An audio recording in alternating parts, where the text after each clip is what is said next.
Tot ce-i frumos nu ține mult,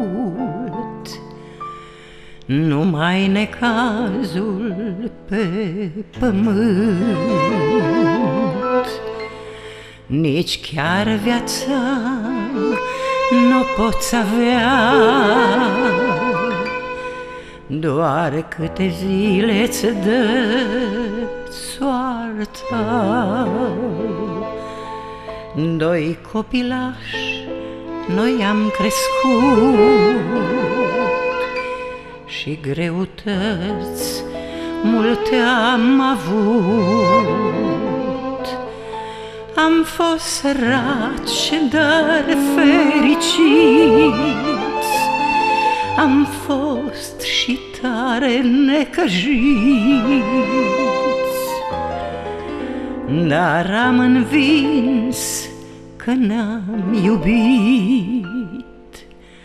Și acum toate au luat sfârșit. De tine îmi-e tare dor și nu știu ce să fac. Mi-e tare dor, mi-e tare dor, că singur am rămas. Nu știu să te fi supărat, fără răspuns tu m-ai lăsat, dar te-am iubit cu adevărat și-mi pare tare rău.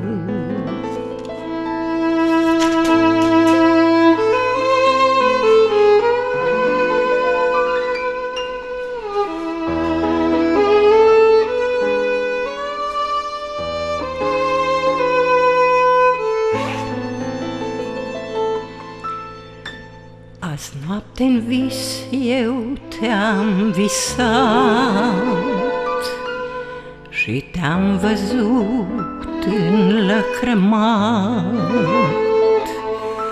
M-ai întrebat îngrijorat cum mă descurc și ce mai fac.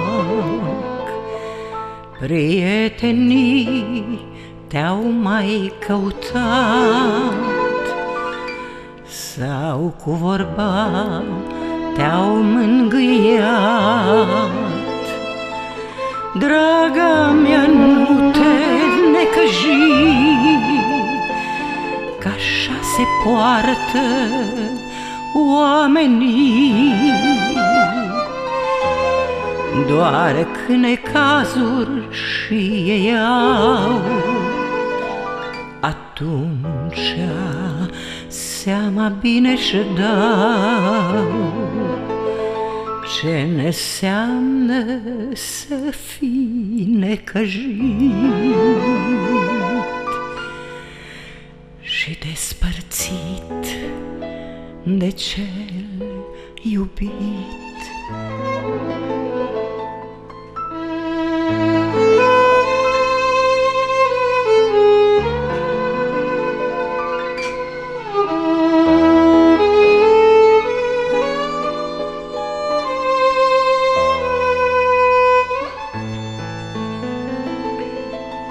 M-ai întrebat cum mă descurc și dacă banii ne ajung. Spune-mi, copii, ce mai fac dacă necazuri nu-ți fac?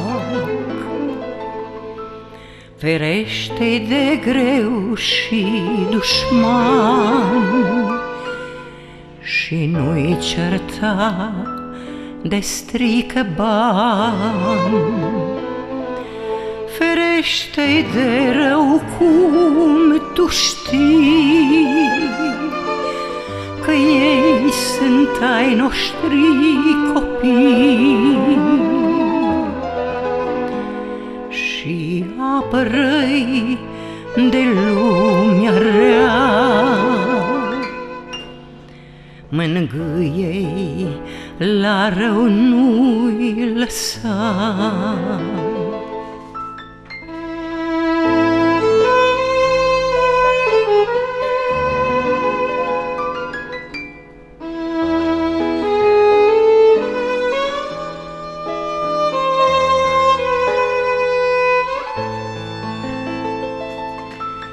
Și să le spui că tatăl lor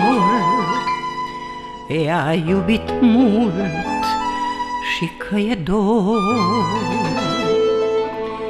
Să le mai spui că i-am iubit, dar am plecat ca trebuit. Și acolo eu am fost chemat, că viața mi s-a terminat. Eu nu mai pot să vă ajut așa cum în viața am făcut. Aud un glas ce-mi spune sec, degeaba tot aștepți chipul frumos cu ochii verzi, nici când n-o să le mai